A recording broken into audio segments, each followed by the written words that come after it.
So now I actually want to delve into the topic that we share a huge passion for, which is how wokeism is destroying not just classical music, but the arts in general.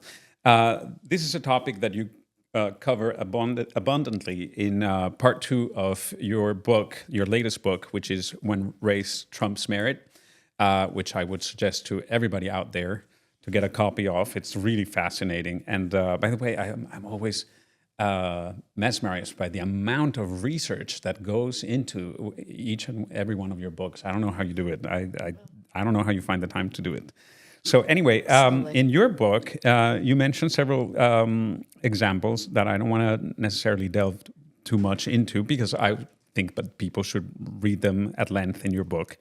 But you talk about, making Beethoven woke, and how the leftist revolution has come to Juilliard, the swamping of Swan Lake, an episode at the Staatsoper Ballet in Berlin, the way that museums apologize for art, that's an episode here at the Metropolitan Museum of Art, the demise of the dissent at the Chicago Art Institute, and so many other examples. So again, I don't necessarily want to delve into each and every one of them now, but I want to talk about, in general, what I see transpiring in opera.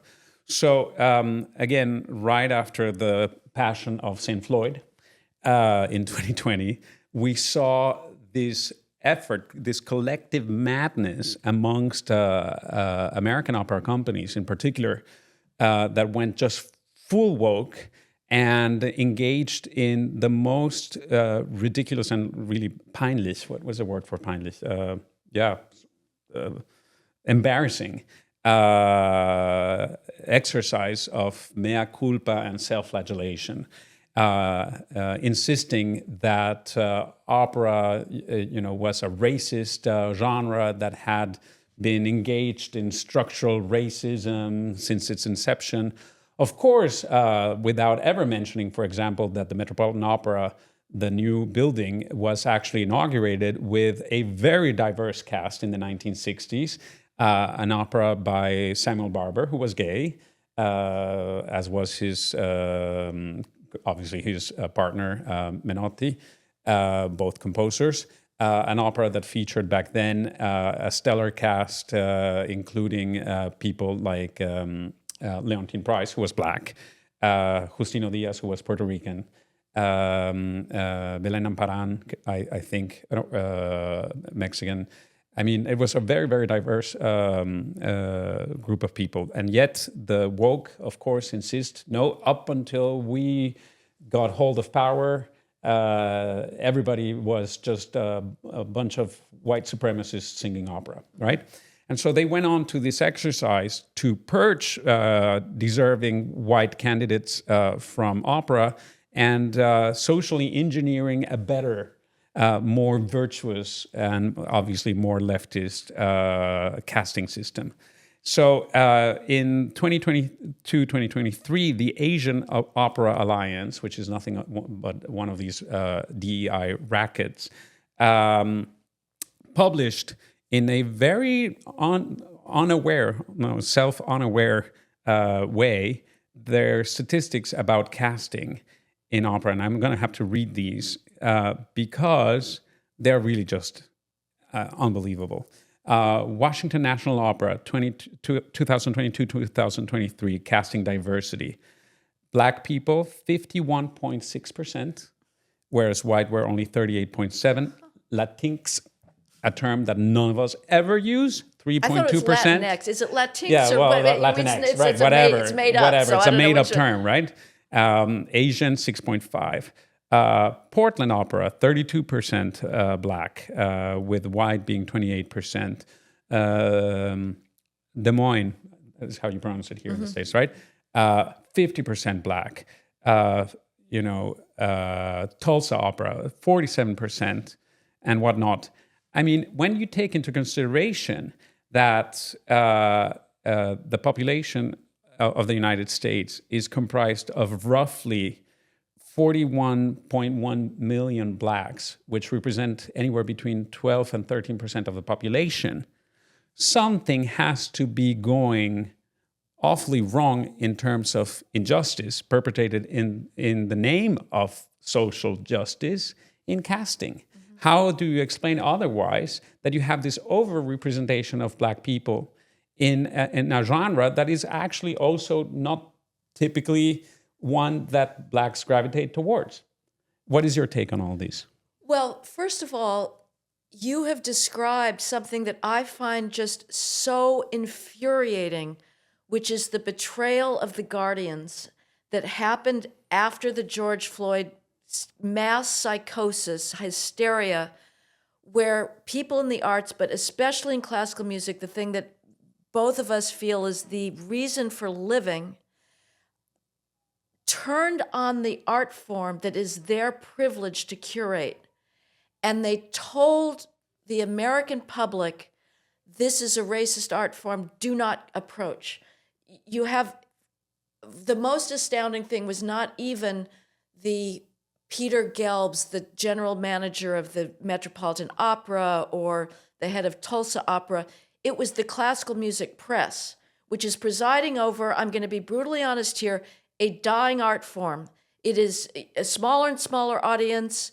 Young people it's a completely alien language to them.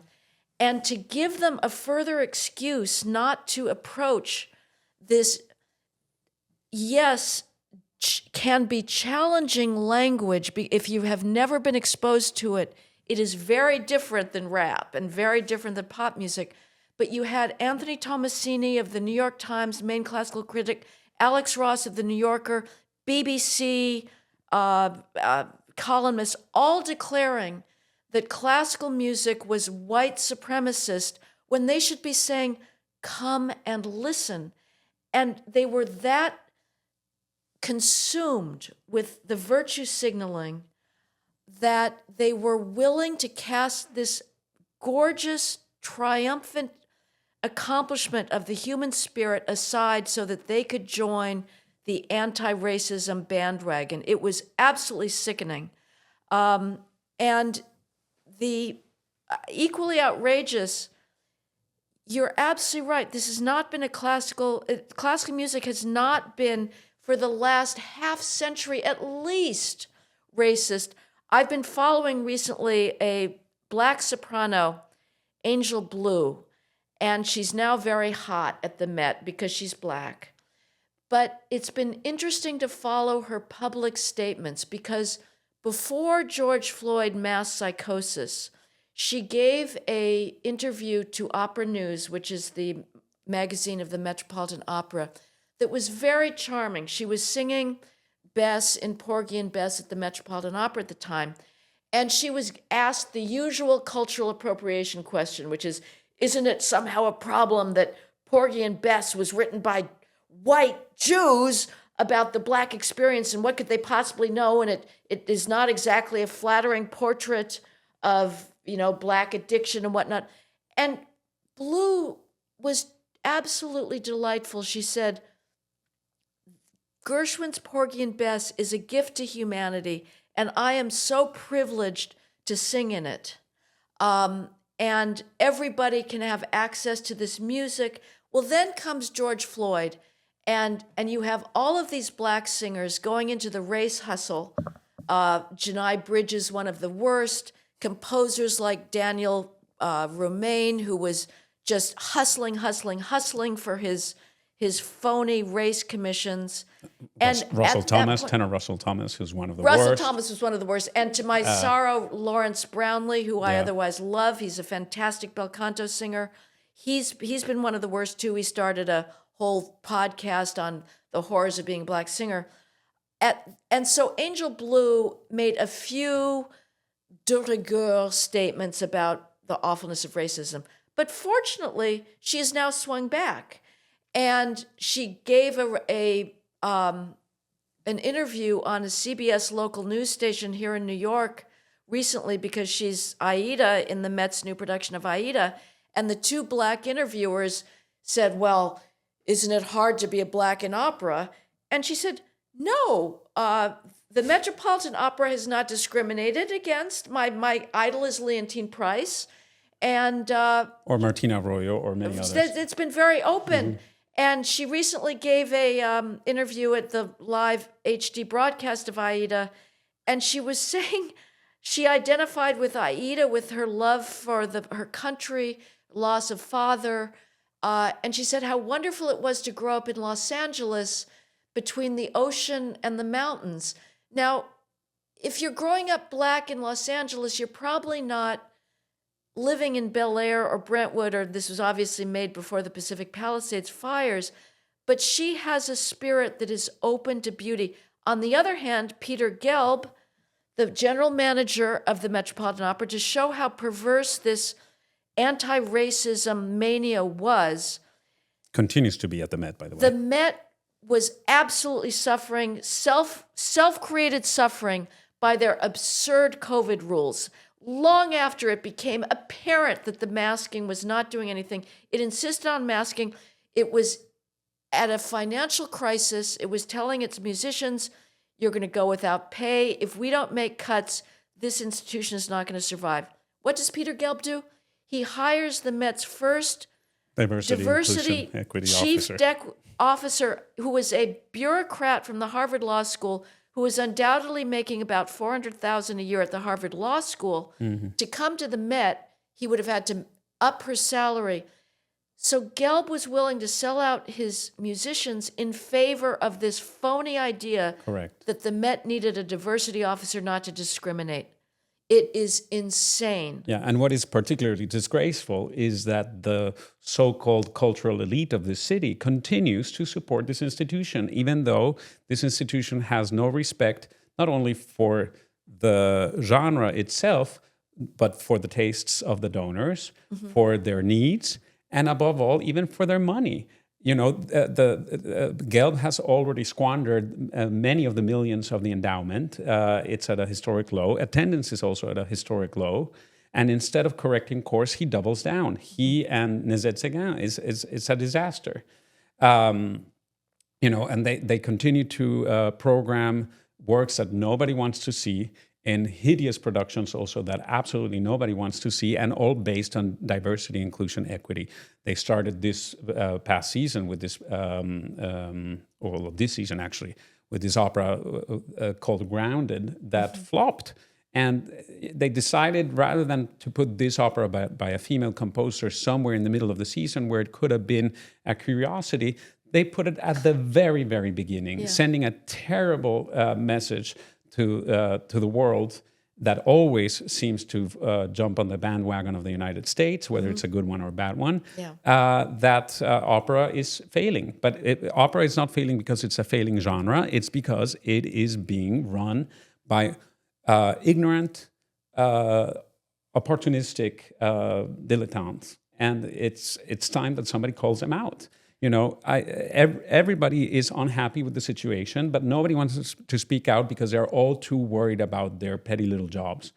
Well, guess what? If you don't talk about these issues openly, there's not going to be a job for you to have within the next 10 to 15 years. It's within the foreseeable future. We could see the collapse of this institution as a result of these terrible decisions. Programming decisions, and again, as a result of the rhetoric. Again, absolutely. You have the obligation to sell your art form, and I don't mean that in a crass form, but to explain why people should not die unless they have heard Bach and Beethoven and Brahms and Chopin and Verdi, that their lives will be poor. Yeah. You've got to make that case. I also want to talk a little bit about Angel Blue because, you know, she has flip-flopped quite a bit, and she also was embroiled in an international scandal in a sense when she decided to step down from a production at l'Arena di Verona in Italy because she was protesting the fact that Netrebko was wearing so-called blackface. I'm sorry, but it is high time that people learn the difference between theatrical makeup and blackface. It's all about the intention.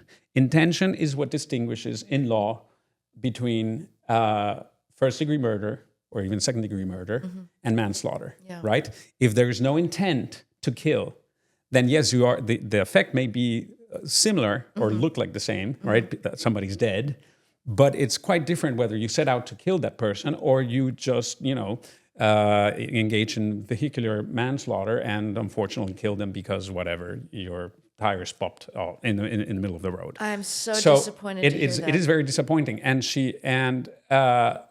this is the big difference. Blackface cannot be equated with theatrical makeup, or rather the other way around, because there is no intention to denigrate the blacks when people use theatrical makeup. Right. And theatrical makeup is part and parcel of theater. It's all make-believe. This notion that you have to be black in order to be able to sing Aida or Otello is one of the stupidest notions in the world. Yep.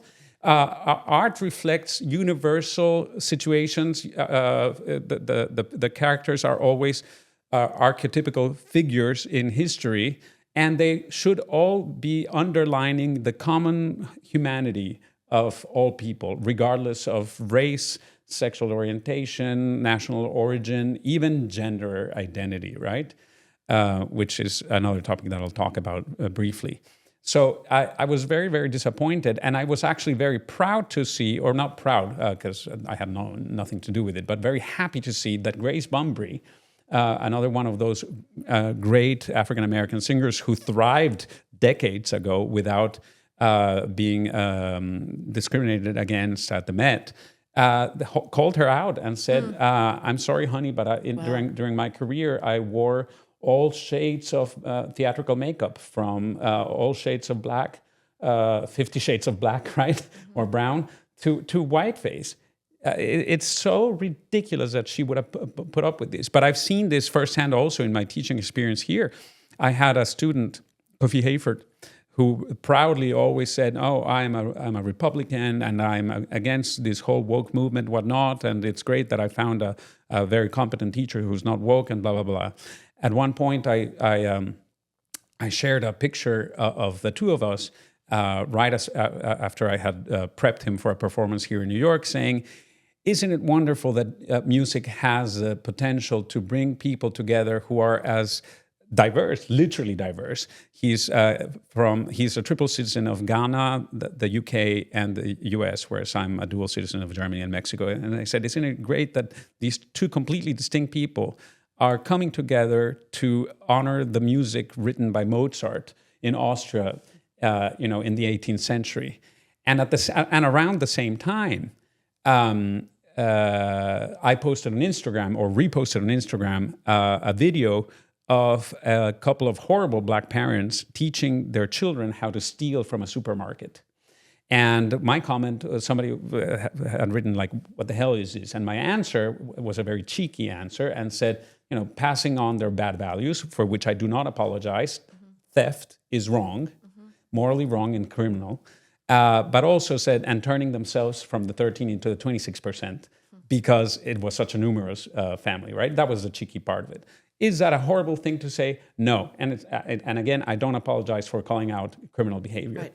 Well, somebody took a screenshot of this comment of mine on Instagram and sent it to all my black contacts, right, on Instagram. Talk about cancel culture.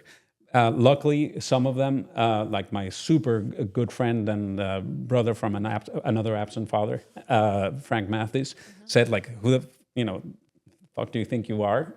Calling out my teacher. I adore him. You don't know him. He's not a racist," etc. But Kofi fell for it. And as a result, he sent me a nasty email saying, basically, "You're a racist, and I'm no longer going to be studying with you.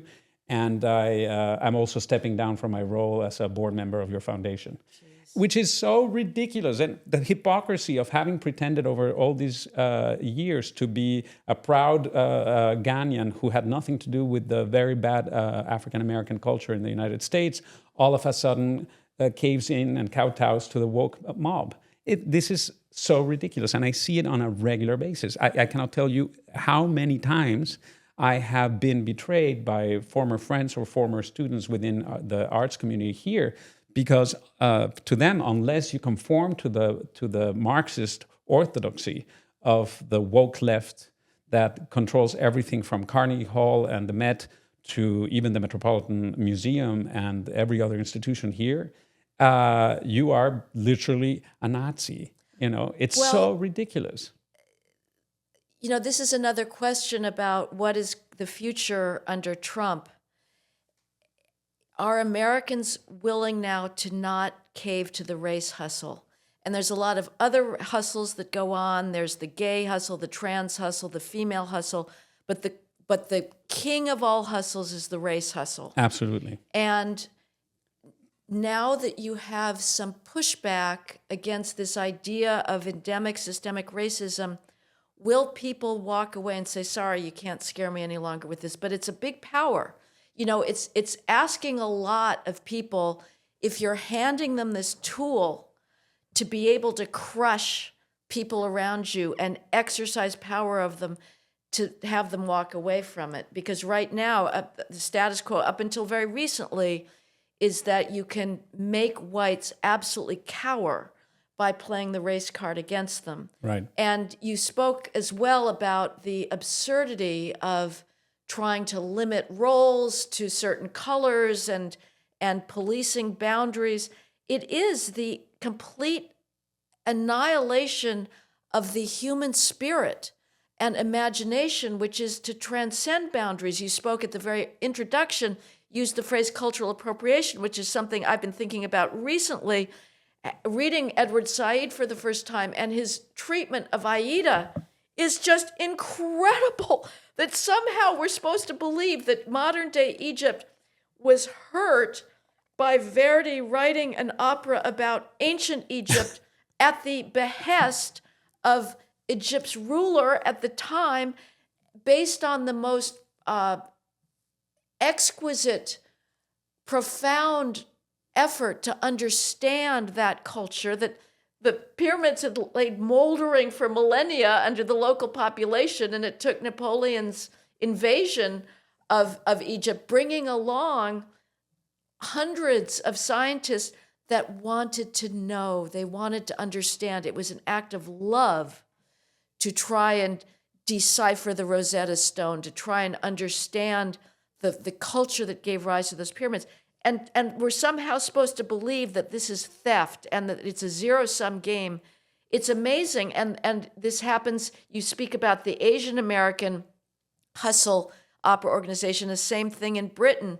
A group, this acronym is BEATS, and I can't remember Asian American in Theater or something, what it stands for, but they went nuts at a production of John Adams' Nixon in China that was created by a total triad of lefties, John Adams, Peter Sellers, and Alice Goodman, the librettist, based on Nixon's trip to China, that has historically, under the baton of John Adams and under the direction of Peter Sellers, had used white singers to sing the Chinese roles of Mao and Zhou Enlai. Well, all of a sudden, Scottish opera, after George Floyd, put on a production that was raved about, it got awards, and this ridiculous Asian American theater group raised a fuss about the fact that they had cast white singers in Chinese roles. They loved the fact that Nixon was sung by a black baritone. That's okay. Right. It's always one way. It's only one way. Right. Juilliard students throw the same temper tantrums. You know, we only want to sing black roles, and you can't make us learn white English, and whites can't sing our. It's completely ridiculous. This is the end of art as well as the end of civilization. And it's completely hypocritical also, because it's always double standard. Yeah, there's always a double sing standard, right? So, and as the saying says, if the left had no double standards, they would have no standards at all. I love that saying, and it's so true. You know, they pretend that you have to be black in order to sing Otello or Aida, but they have absolutely no qualms about singing, you know, Maria Stuarda, even though she was clearly a white woman, right? Right. And also, it's also quite racist, because For them, it's all interchangeable, right? For the American woke, it's all interchangeable. You have to be Asian to sing Turandot, really, but what kind of Asian? Oh, I know. Right, because she's a Chinese princess, a fictional one, but she's Chinese. However, the woke will be content with her being Thai, Burmese. I asked Beats that. Japanese, whatever, right? Or same goes for it's all fungible. Yeah. It's all performative, and it's all so superficial. These were civilizations that were like destroying each other, hating each other, but now it's all just because it's power. It's whatever you draw the boundaries wherever you get the power. And I, as a Mexican tenor, what should I sing? I mean, what Fanchula del West? Oh, but guess what? Dick Johnson Ramirez is straight, so because I'm gay, I can't sing it, right? I really can't sing it because it's not my fach. But regardless, it's so ridiculous. That argument is so ridiculous, and it makes me think. So do you have to be fat to sing Falstaff? Exactly. It's the end of art. But if you VOV, if you wear a fat suit, because that would be fat shaming, right? So the absurdity of all the elements of woke doctrine, I don't know how it can be possibly overlooked by anybody with 3 inches of brain. Yeah. What all this also makes me think of is another topic that I will eventually talk about with a different guest in the future, is the similarities between woke culture and seemingly completely contradictory ideologies like Islam, right? Mm-hmm. And one thing that wokeism shares with Islam is this aniconism, right? The forbidding of representing certain things. Mm-hmm. So in Islam, it is forbidden to represent the Prophet, and if you do represent him, regardless of how you do it, you will, at the very least, lose your job, has happened, or you will lose your head, when there are these Muslim peaceful mobs coming after the cartoonists in Denmark and even Charlie Hebdo in France and whatnot. And I see that the left, particularly the woke left in regards to the arts, has this same attitude. You cannot represent, even in a positive light, anybody other than your own culture, or nobody at all. Like, how can anybody pretend that Butterfly is a racist opera? If anything, Butterfly is a story about the clash of two cultures, one of which, in this case, Butterfly's Japanese culture, has a greater respect for honor and personal dignity than the flippant, superficial American culture represented by Pinkerton.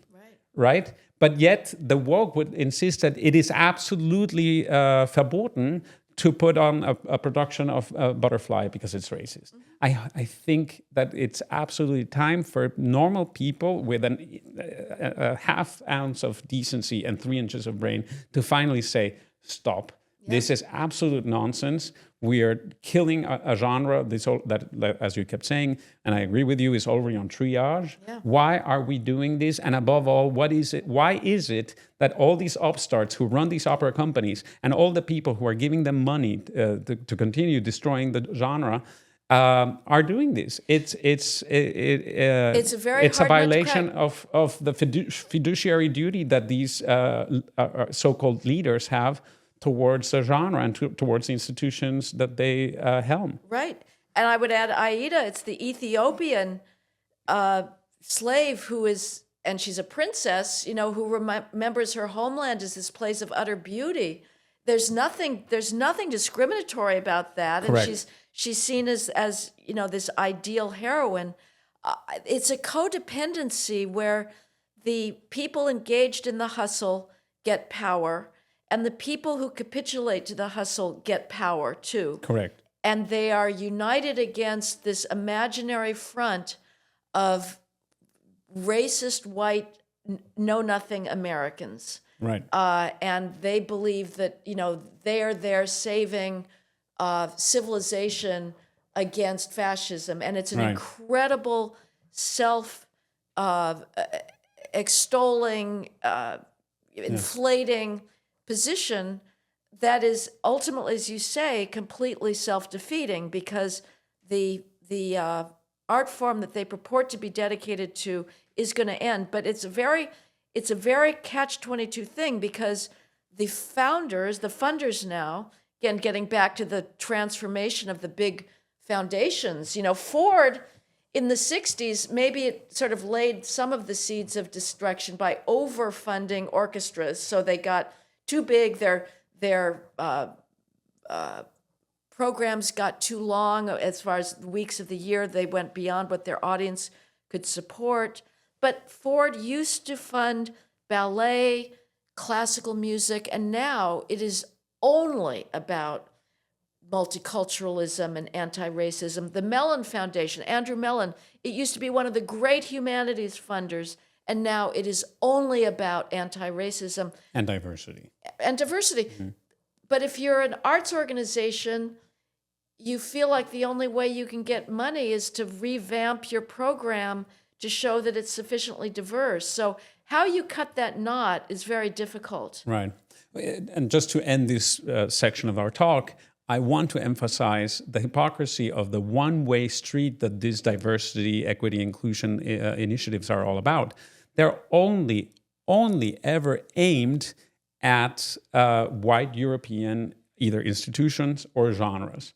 Nobody is demanding greater inclusivity in kabuki theater. Right. Nobody is ever demanding, Chinese black opera. Singers in mariachi bands in Right. Mexico, Right. or Mexican singers in Chinese opera. Right. It's only about destroying the Western artistic output. Right. And actually, if anything, if you do dare, let's say, as a white person, to say, well, I would like to see more white persons engaged in black genres such as hip hop or rap. Oh my God, no, that's also unthinkable. So it's a win-win situation for the so-called oppressed minorities that are now oppressors, and a lose-lose situation for the perceived oppressors who are the members of the white majority in this country. It's absolutely preposterous. And the other non-symmetry is we don't object when the rest of the world culturally appropriates us. Correct. They culturally appropriate our computers, our vaccines, our medicine, as we spoke before, our ideas of human equality and fairness and tolerance and limited government. Right. We should take it all back. Correct. You didn't develop this, you're stealing it. Correct. Give Correct. it back, and you can do your own science as you will, but don't Correct. take our ideas. And this, by the way, also applies very importantly to Israel and the contributions of the Jewish people to the world, right? Right. Take away all these pro-Palestinian idiots should try to live without Israeli technology. Right. And they should try to live with what the Palestinians have contributed to the world, but I digress. Yeah, what about Marx, Exactly. All right. So I think that covers this section of our talk, and I would now like to talk about the final section. Good. For the last part of this wonderful conversation with you that I'm so thankful for, and I could talk to you for years. Please listen to us. Give us more time, Yes. audience. I want to talk about an essay that was published on the record of the New York Young Republican Club on the occasion of the 112th gala this past December, I think 2024 at Cipriani Wall Street. And it's an essay entitled Toward a Post-Woke American Cultural Renaissance, MAGA and the Reclaiming of the Arts and Entertainment Scene. I authored it. And this was all born as of the relationship that I have with my student and close friend Chris Macchio, who sings on a regular basis for President Trump, who sang at the inauguration, even though he was a little sick, just FYI. And this is all about our take on what to do about the arts, how to save them. I don't think that we can afford to be jaded about the state of the arts. They're too precious. We have to not give up and do something to fix them. And I think that the solution always starts with recognizing the problem. And in my opinion, the problem starts with the very limited funding that we have in this country for the arts. It is a mistake that a lot of people make to assume that the only institution funding the arts in this country is the National Endowment for the Arts, because there are other agencies, both at a state and local level, funding the arts. But even so, the numbers, when you compare them in terms of investment between the U.S. and the main rivals in terms of culture of the United States, in Europe, France, Germany, Russia, and other countries that invest quite heavily in the arts, are the dissymmetry, the asymmetry there is huge, right? So I believe that it is important to have a three-pronged balance approach to funding the arts here. I think that we do have to increase the budget significantly because, I mean, some nations are spending upwards of 4,000% more per capita in the arts than the United States. We have to do better. But we also have to make sure that the private sector also steps in and actually offers a counterweight to the great foundations like Ford and Carnegie that have been completely parasitized, to quote Gad Saad, and that have turned into leftist indoctrination centers for social justice. So I think that we need the involvement again of the public sector, but also of the private sector heavily. I've discussed this with you before, and you've told me, well, rather than misquote you, I'll let you share with us what it is that you think, what qualms you have about funding the arts heavily from a governmental perspective. Well, let me just say I'm agnostic on this. I see both sides. And I guess my fundamental instinct is with you, Emilio, that I believe that there should be an understanding that the arts are essential, that they lift up all of humanity, and we have an obligation to keep the beauty that has been bequeathed us going. But I'm going to play devil's advocate here because I think your arguments are easily knocked down. You speak about the disparagement on the part of Peter Gelb towards audiences and him putting on woke opera programming and casting. I wrote a sort of foundational article years ago about what's called Regie Theater. This is director's theater, began in Europe, in Germany, where you have operas that are being staged with utter contempt for the composer's intention. The director feels himself entitled to destroy the meaning of the opera, the setting of the opera, the clear plot of the opera in favor of his own political hobby horses of anti-racism, anti-capitalism, anti-traditional family. It's I mean, it is so bad in Europe. You cannot go. It started in Germany. Every single German opera house now, Salzburg Festival.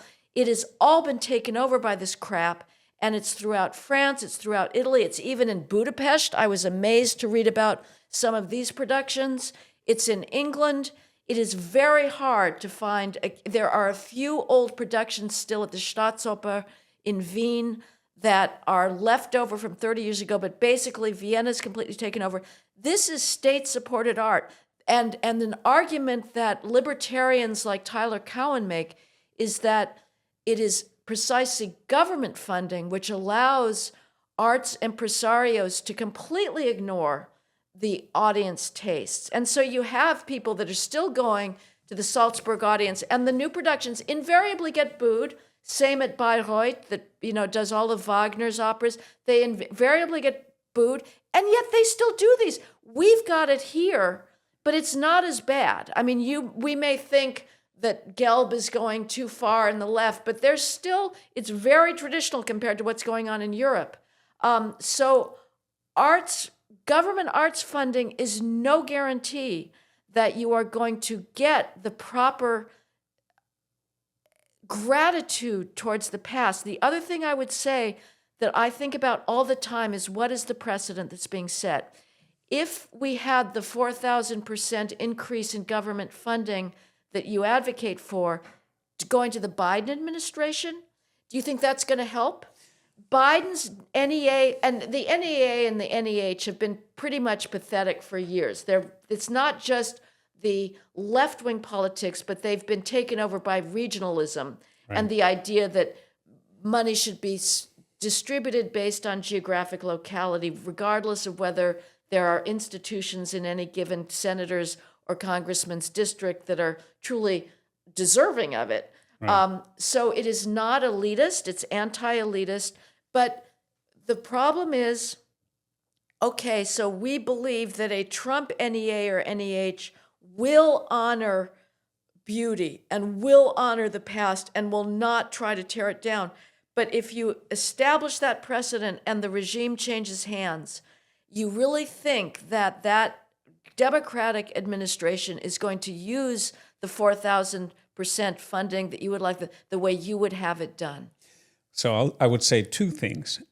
First of all, I absolutely understand your argument. However, Andrew Breitbart famously said that culture is downstream from politics. And Upstream. Yeah.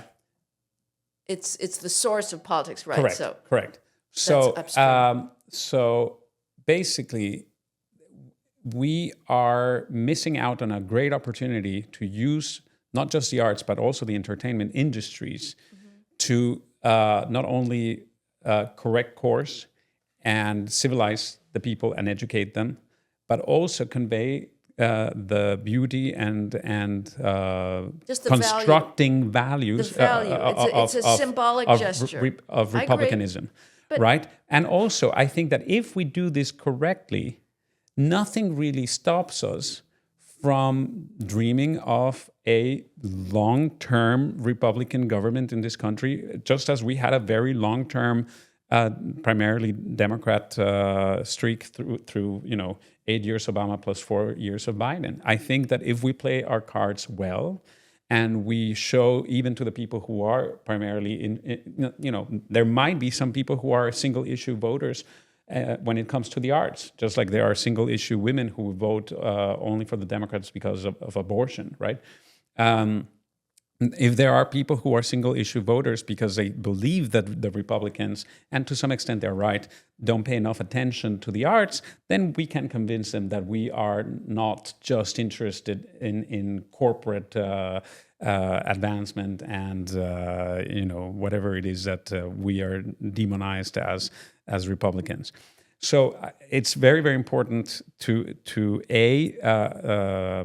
also, without using this word in a dirty way, pander to the center, and maybe even to the center left who appreciates the arts, but also, again, to convey the edifying value of Republican ideas.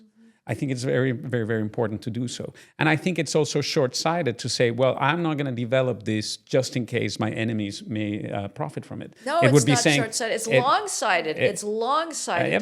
But it's like saying I'm not going to develop this particular cancer treatment just because I don't want in Israel, because I don't want, I don't know, the Palestinians to use it in their favor. Not that the Jews would ever do something like that. They always even treat the terrorists who attack them, but that's a different thing.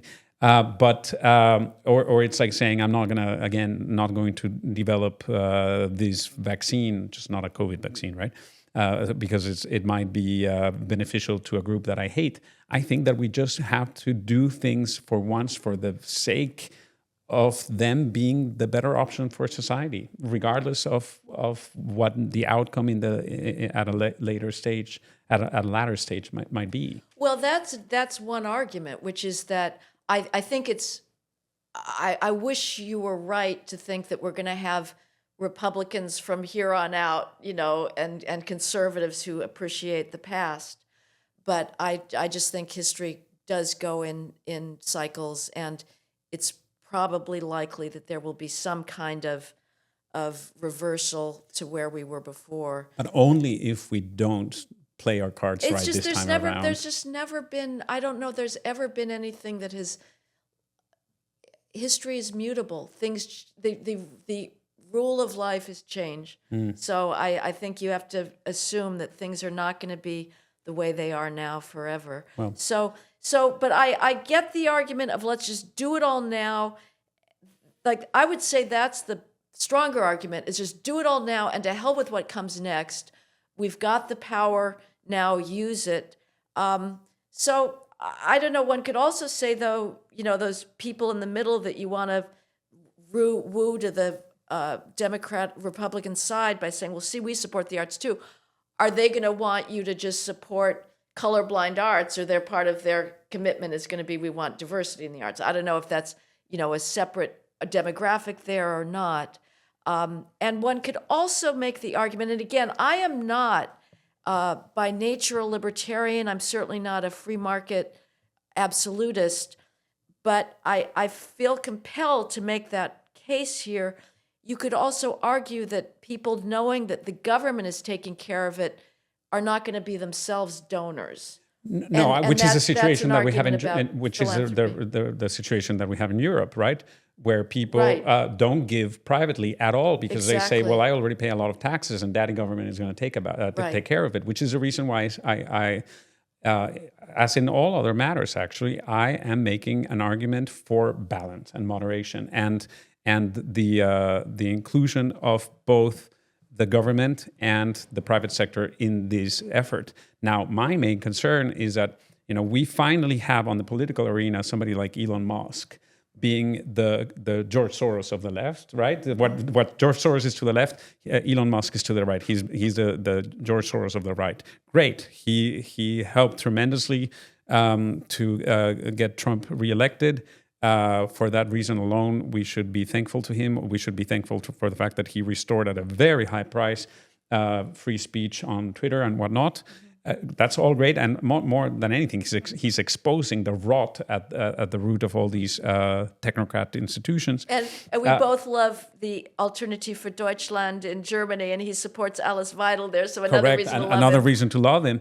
But I worry that we don't currently have a new crop of tycoons who understand Silicon the Valley. principle of noblesse oblige. Absolutely. You have all these people like Bezos, Zuckerberg, Musk, and whatever, Philistines. who could not care less Right. about the arts, and this is very worrisome. Yep. And this is a part where I don't know what to do or how to fix it. I've been trying since I got to this country to connect to the people out there who are conservative, who come from a European background. So, for example, Peter Thiel would be a perfect match to contribute to the Republican effort, but again, from the perspective of the arts, because in my opinion, again, the arts and the entertainment industries are the main vehicles for transmission of ideas. And the ideas of the Republican Party are actually excellent. If anybody had been privy to an event like the one that I was privy to at Mar-a-Lago of the America First Foundation, for example, America First Institute, you would see that there's absolutely nothing objectionable to their ideas, about their ideas, even though Republicans are, repeatedly smeared in the media. And the only reason why, not half, luckily, but a good section of a good portion of the electorate in this country still believes in all the very, very dangerous ideas of the left, is because they have been brainwashed by the arts and entertainment industries, which are basically the only things that they consume when it comes to information. Basically, they don't read anymore. They get everything that they ponder on their daily lives is fed to them either by social media or by Netflix and Hulu and whatever. And as long as these, or even by the Met or American Ballet Theater or whatever, or the Met Museum, but as long as those institutions and those companies are not equally also represented by the conservative movement, I think we're going to continue to struggle, even though we shouldn't. Yeah. Well, these are very big issues of government power versus private markets, private power. And people start with instinctive beliefs of which is the bigger threat, government or private. Right. And do we trust, right now, we trust big government to do the right thing, but that may not be the case. And the traditional argument has been the private sector, you have a more division of power, you've got forces balancing off each other. And, there's obviously a strain of conservatism Right. that is very suspicious of giving more resources to government. So Right. it's very tough. I'm Yeah. not saying there's an easy answer here. And I'm very suspicious of the free market, because I see how for the free market, when the main issue is creating profit, pandering to the lowest common denominator is much more profitable. But Emilio, I'm probably more tolerant of Europe than you are because you know it closer. And but one could say, and I'm absolutely fascinated and mesmerized by the rising populism in Europe, not just the AfD, but in Austria with Kickel and Meloni's kind of been somewhat of a disappointment, but she's still great, and stuff that's going on there, it's very good. On the other hand, my guess is that you would say that America is more advanced now in a return to conservative values than Europe. And this is a place that has a lot of government arts funding. So if government arts funding was the solution to saving civilization, they would be ahead of us. True, but government arts funding in Europe is currently under the yoke of the political left. That is precisely the problem. And it will be here too. It will be here too. I mean, we've got, my God, in New York, de Blasio, he ran, his arts funding was all about diversity, and it was, you had to sign these loyalty oaths. And Eric Adams, our current mayor, it's not really a big issue with him. I don't know what's going on there, but in this country, everywhere it's been under government power has been all about diversity. So and that's going to be true in a lot of localities as well. That having been said, I completely agree with you that even regardless of the outcome, as merely a symbolic gesture for government to say, we believe that this is important. And I would also say, I will look at the history of opera. I adore the Habsburg Empire. I am never going to criticize aristocracy or inherited privilege. I love the music of the Baroque. I love the costumes of the Baroque. I love the architecture of the Baroque. I love the human gestural language. I think it is a style that speaks to nobility and greatness and transcendence. And you had government support for the arts. And it was not always enlightened. We wish that Mozart had received more support and not some of the lesser but still great composers around him. So there is a good tradition of government patronage and royal patronage. But on the other hand, you can also say a lot of people have made the argument that no, in the United States, it was private markets that were good, and we have democratic elitism. I like elitism. I would take out the Democrat. I'm not going to apologize for elitism, but it's a mixed bag. You can read the histories any way you want.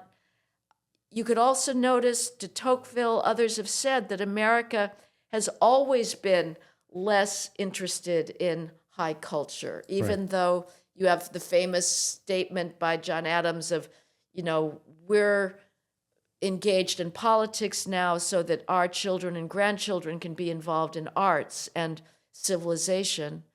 But I think that Europe has always been slightly more inclined towards culture, and they saw, visitors from the 19th century that came to America thought we were just a bunch of rank, crass materialists that knew nothing about anything fine in life. And that may be part of our character that maybe was sort of overcome with the robber barons and the Gilded Age, where you had the creation of museums, not by governments, but by wealthy donors to try and spread European culture more widely. So bottom line is, I don't know at all what I'm talking about, and I don't have an answer. So I think in the like, let all flowers bloom, by all means, press your case, and I can just tell you, good luck with Musk and expanding government spending in the arts. If you can do that, Emilio, you're even a better salesman than I thought you were. So.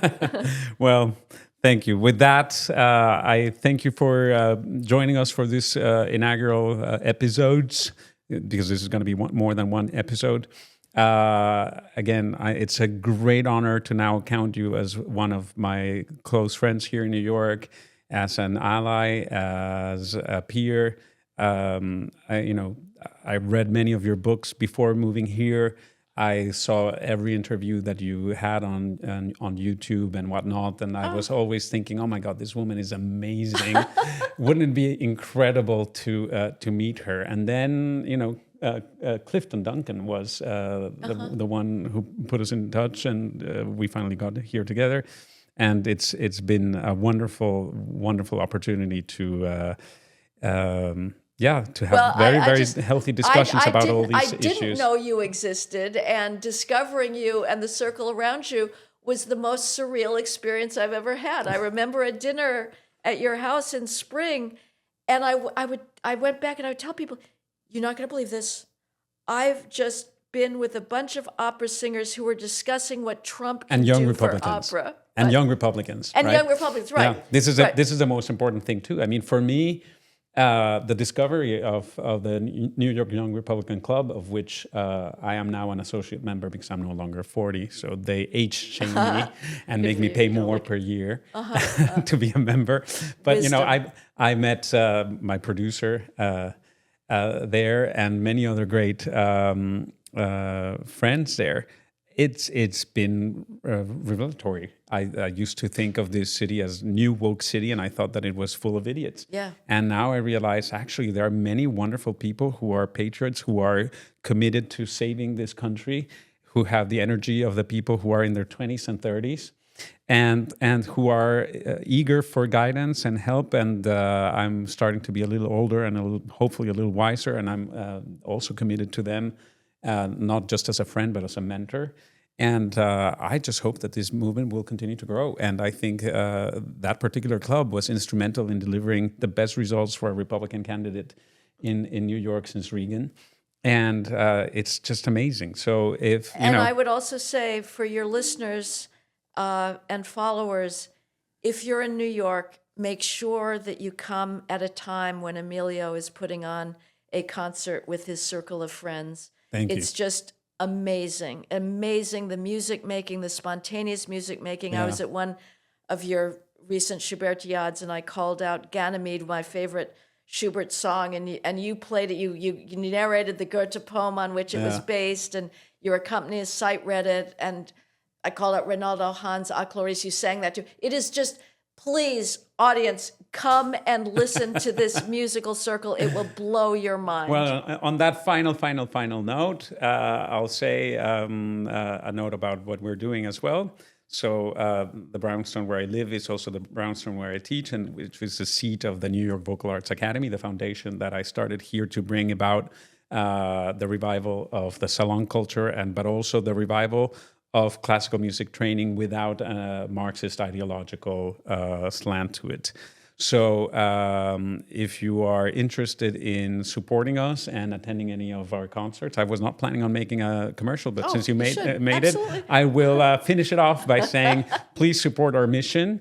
All donations are fully tax deductible to the extent permitted by law. And we are determined just to bring back beauty, bring back merit, discipline, hard work, grit, do away with DEI, do away with all the nonsense that is destroying the arts.